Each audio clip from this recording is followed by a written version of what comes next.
अच्छा भैया, हम गायक प्रमोद लाल यादव बनारसी आप सब लोगन के हाथ जोड़ के प्रणाम करती और ये हमार भजन गीत आप लोगन के बीच में भोजपुरी म्यूजिक मंच के माध्यम से जात बा। सौजन्य से हमारे बड़े भैया गायक कलाकार चिरंजीव भैया और अजय लाल यादव बड़े भैया के देख रेख में बाबा कीना राम रिकॉर्डिंग स्टूडियो चहनिया चंदौली से अधम मन की पुकार अपने दाता अपने भगवान अपने मालिक से है। कहे के हो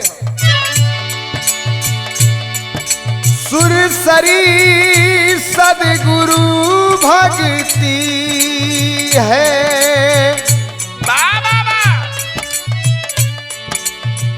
उद्गम गढ़वा घाट, धारा घरी घरी बह चली, भ्रम के खुले कपाट। ए स्वामी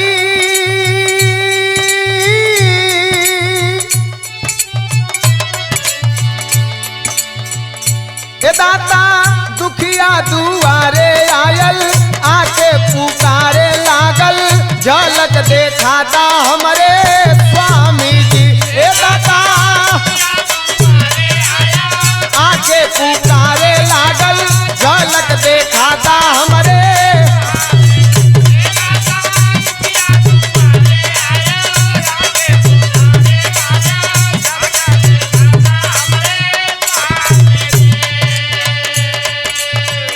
हे प्रभु, कहा गया है सब धरती कागज करूं लेखन सब बनराय, सात समुद्र की मत्स्य करूं गुरु गुण लिखा न जाए।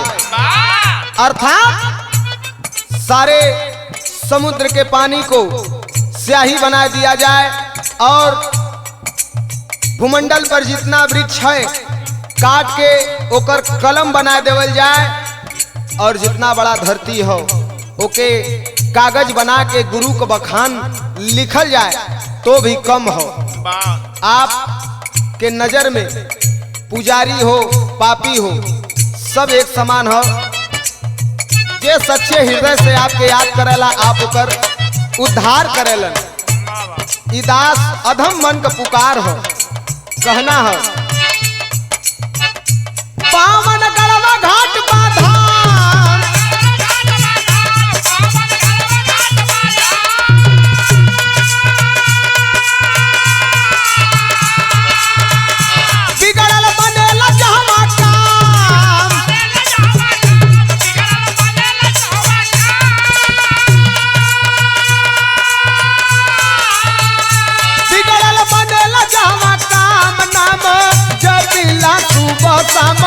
भक्ति करती के जामा, झलक देखाता हमरे स्वामी जी। ए दाता दुखिया दुआरे आयल, आके पुकारे लागल, झलक देखाता हमरे। जय हो दीनानाथ।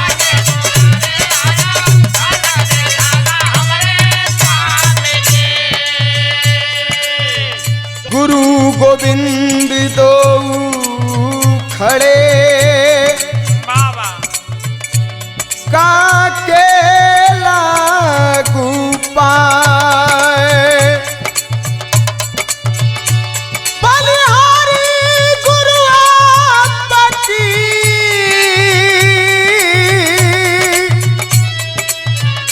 गोविंद दियो लखाए।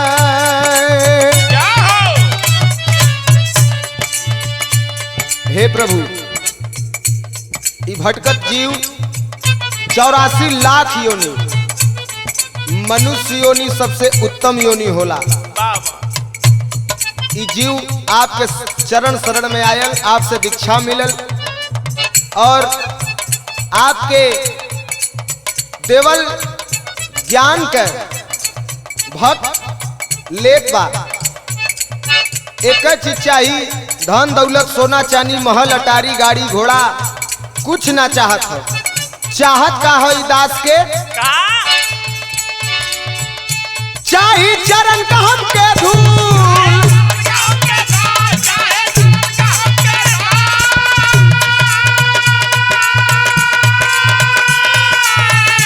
माफ करिया हमरे भूल,